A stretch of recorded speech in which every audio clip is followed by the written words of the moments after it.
Look of the week. The UK Prime Minister just ruined this classically cool sneaker. Editor's note: featuring the good, the bad, and the ugly, Look of the Week is a regular series dedicated to unpacking the most talked about outfit of the last 7 days. CNN. It's been deemed the end of Adidas Sambas.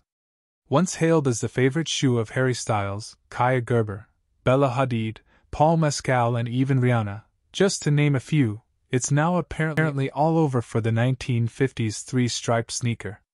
Why? Because UK Prime Minister Rishi Sunak was seen wearing a pair.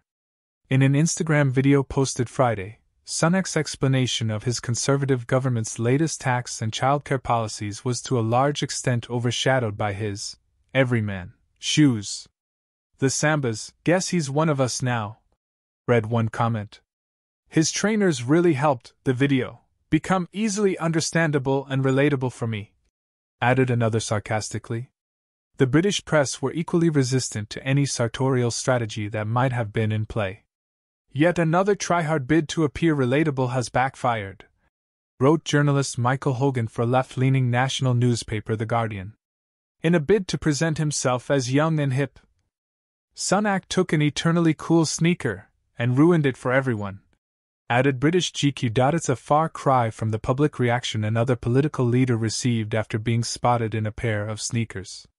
In the summer of 2019, former President Barack Obama was seen at an Obama Foundation event in Kuala Lumpur, Malaysia, wearing box-fresh Stan Smiths. The internet swooned in response, calling the look tasteful, playful, and on point. And when Kamala Harris began pounding the 2020 campaign trail in an assortment of Converse sneakers, Chuck Taylors in both leather and canvas, all-stars and even badge-adorned high tops, she was lauded for a brave subversion of the rules of political dress. So why aren't Sunak's Sambas striking the same chord? Firstly, context is everything. Obama was a conservative dresser during his presidency, in keeping with the traditional suits beloved by Bill Clinton, George W. Bush, and Ronald Reagan. Obama was known for his plain, dark suits and office-appropriate, lace-up shoes. There was just one hallowed incident of a stylistic misjudgment: Tan Suit Gate, which was never to be repeated. In fact, his sneaker era only began years after he left the Oval Office. Likewise, Harris was careful to reach for her Chucks only on specific occasions, either when traveling or on the trail, but typically never when she is in the White House, and otherwise maintaining a sense of respect for dress code and professionalism that, according to social media, the public finds important. Last summer, when then Speaker of the House Kevin McCarthy and House Minority Leader Representative Hakeem Jeffries were photographed in the Oval Office wearing hybrid dress sneakers, brogues up top with a rubber sole, or sometimes just leather gym shoes, the response was similar to the outrage caused by Sunak. While many politicians have been keen to advertise their sneaker collection, Donald Trump has been the first former president to capitalize on the rising trend. In February, one day after he was ordered by a judge to pay nearly $355 million in his New York civil fraud trial, Trump launched a sneaker line at SneakerCon in Philadelphia.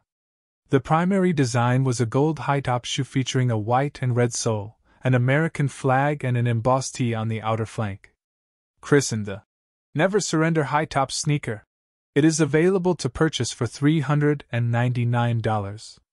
Perhaps the furor over Sunak's sneakers isn't purely because it's inconceivable that the wealthiest prime minister in British history would be wearing relatively humble $100 shoes, though that doesn't help, and instead has more to do with when he wore them.